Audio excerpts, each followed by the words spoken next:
आज हम ऐसे समय से गुजर रहे हैं जो विश्व के इतिहास में बहुत विलक्षण समय है।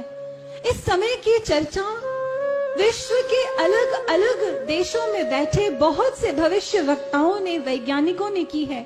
मैं कुछ पॉइंट्स हैं जो आपके समक्ष रखना चाहूंगी। एक व्यक्ति हैं, हरारे, इजराइल में रहते हैं, भविष्य वक्ता हैं।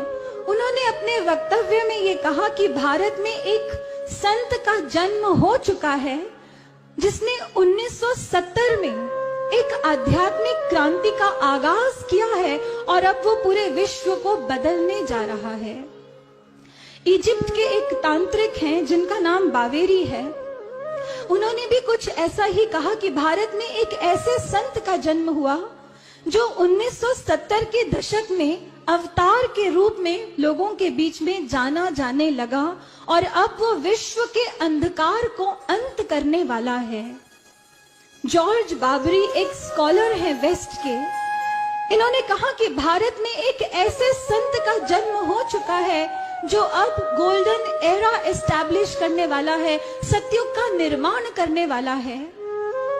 लेडी फ्लोरेंस ने यहां तक कह दिया कि 20वीं सदी में भारत में एक ऐसे संत का जन्म हुआ है जो सन 2000 के बाद अपने क्रिएटिव डिसाइपल्स को साथ लेकर, अपने सृजन साधकों को साथ लेकर विश्व से भौतिकवाद का अंत करेगा और आध्यात्मवाद को उजागर करेगा।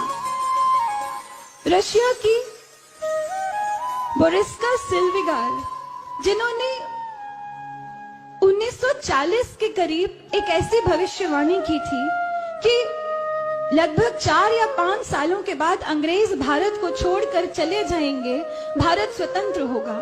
लेकिन उनकी बात किसी ने नहीं मानी, पर हूबहू वही हुआ जो उन्होंने भविष्यवाणी की थी।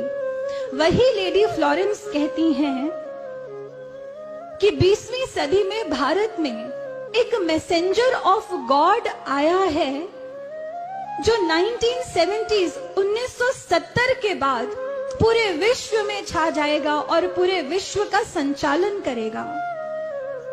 अमेरिका की रिसर्च कमेटी है जिसने यहां तक कह दिया कि कल्कि का जन्म हो चुका है। भारत के एक संत हैं स्वामी अय्यर, जिन्होंने यहां तक कह दिया कि कल्कि का जन्म भारत में हुआ है और वो सतयुग का निर्माण करने वाला है। और इसके बाद अमेरिका की एक भविष्य वक्ता है लिन, उन्होंने यहां तक कह दिया कि कल्कि नाम का कोई अवतार भारत में जन्म ले चुका है, लेकिन इस समय वो धरती पर नहीं है, पर वो लौट कर वापस आएगा और उसका वापस आना दुनिया देखेगी। ये हमने नहीं कहा। इसलिए भक्तों, ये अब हम सबकी अपनी समझदारी के ऊपर है कि कोई तो ऐसे संत हैं जो भारत का मानचित्र ही विश्व पटल पर बदलने वाले हैं। क्या हम में इतनी सूझ है कि हम उन्हें पहचान कर अपने जीवन को महान बना लें, उनकी इस मुहिम में अपना योगदान दें, इसमें शामिल हो जाएं? क्योंकि अब वो समय दूर नहीं है जब विश्व धरा के आंचल पर एक अजब, एक अद्भुत करिश्मा घटने वाला है जिसे पूरी दुनिया देखेगी और पूरी दुनिया ये गा उठेगी।